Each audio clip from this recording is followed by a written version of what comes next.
तो आपके सामने एग्जाम्पल नंबर 2 है और एग्जाम्पल नंबर 2 क्या बोल रहा है वो चीजें हम यहाँ पर देखते हैं। सबसे पहले तो क्वेश्चन को समझो, फिर उसके बाद क्या करना है ये आपको पता चलना चाहिए।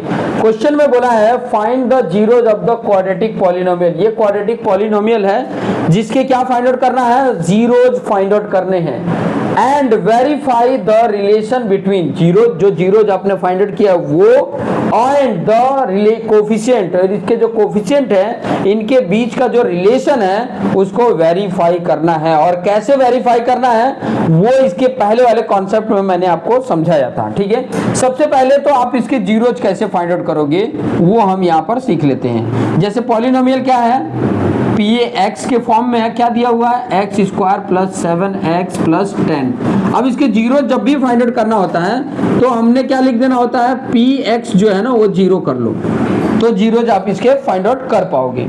अब px मेरा क्या है, यही है, यहाँ लिख लो x square plus 7x plus 10 equal to 0। अब इसके जो जीरोज हैं वो फैक्टराइजेशन मेथड से हम इसके जीरोज फाइंड आउट करेंगे और सीख लो कि कैसे, क्योंकि आगे एक्सरसाइज में आपको कम से कम 6 क्वेश्चन मिलेंगे जो आपको जीरोज फाइंड आउट भी करने होंगे और साथ ही साथ में उसके रिलेशन भी वेरीफाई करने होंगे और कम से कम 4 से 6 मार्क्स का एग्जाम में इससे रिलेटेड क्वेश्चन आता ही है। फिक्स है कि आता है, जितने लोगों ने बेसिक लिया है उसमें फिक्स है कि ये आता ही है।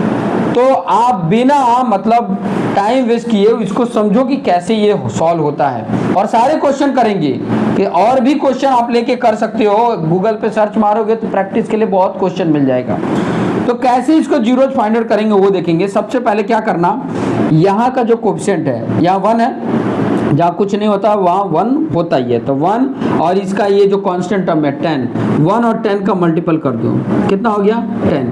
10 के ऐसे 2 फैक्टर बनाने हैं जिनका प्रोडक्ट 10 आना चाहिए और यहाँ प्लस है तो ये प्लस करने पे आना चाहिए, वही 2 फैक्टर का सम करने पे 7 आना चाहिए। यहाँ प्लस होगा तो प्लस करने पे आना चाहिए, यहाँ माइनस होगा तो माइनस करने पे सब्ट्रैक्शन में ये वैल्यू आना चाहिए।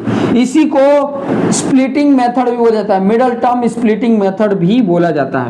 तो देखो इसका 2 ही, एक तो फैक्टर ये है 1 इंटू 10, दूसरा 2 इंटू 5 होगा और कोई है ही नहीं, यही है।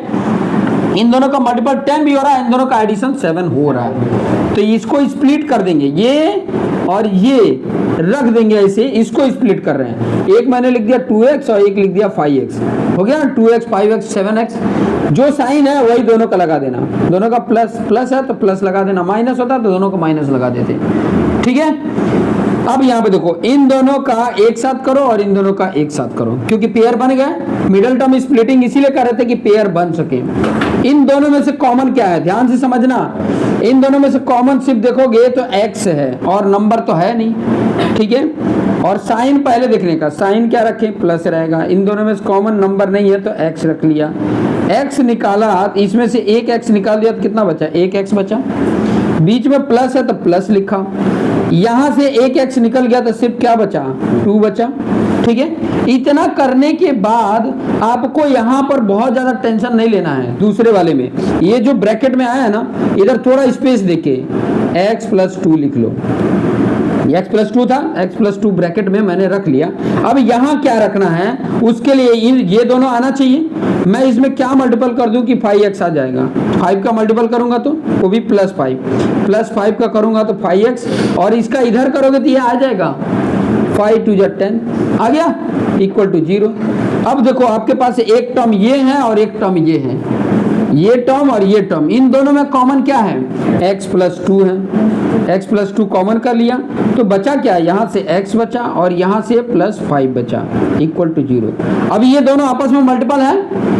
अब मल्टीपल करने पे 0 कब आएगा, जब कोई ना कोई एक 0 होगा तब, या तो ये 0 है या तो ये 0 है, कोई ना कोई एक 0 है, ठीक है। मैंने लिख दिया। अब इससे x की वैल्यू मैं निकाल दूंगा, यहाँ प्लस 2 है, इधर आके क्या हो गया -2, x की ये वैल्यू मिल गई। यहाँ से ये प्लस 5 है, इधर आके क्या हो गया -5, x की 2 वैल्यू मिल गई। यही जीरोज है, यही जीरोज है। जीरोज को हमें इंडिकेट करना है तो कैसे करते थे, अल्फा एक को मान लो -2, एक को बीटा मैंने मान लिया -5, 2 मिल गया अल्फा बीटा।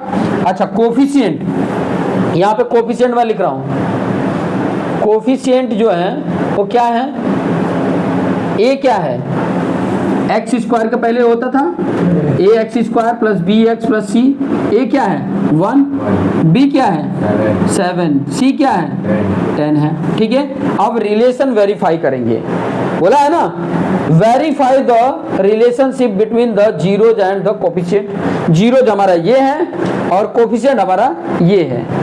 रिलेशन वेरीफाई करने के लिए पहला है, ठीक है, वेरिफिकेशन लिख सकते हो, वेरिफिकेशन अब करने जा रहे हैं हम। पहला क्या है,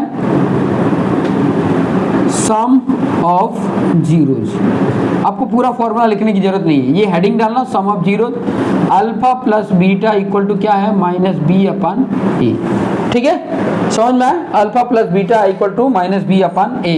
अब देखो लेफ्ट को लेफ्ट सॉल्व करो, राइट का राइट सॉल्व करो, और अगर दोनों इक्वल आ गए सॉल्यूशन तो आप लिख देना वेरीफाइड।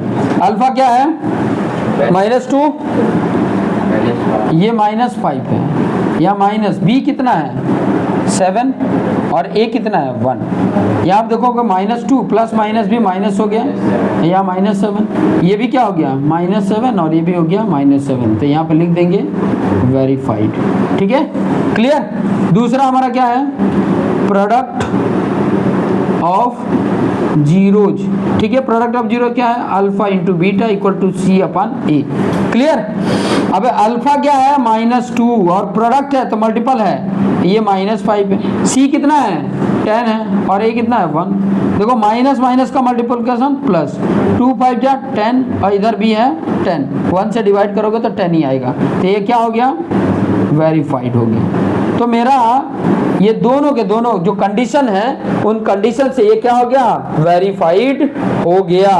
सम ऑफ जीरो से भी इक्वल आ गए, प्रोडक्ट ऑफ जीरो से भी इक्वल आ गए।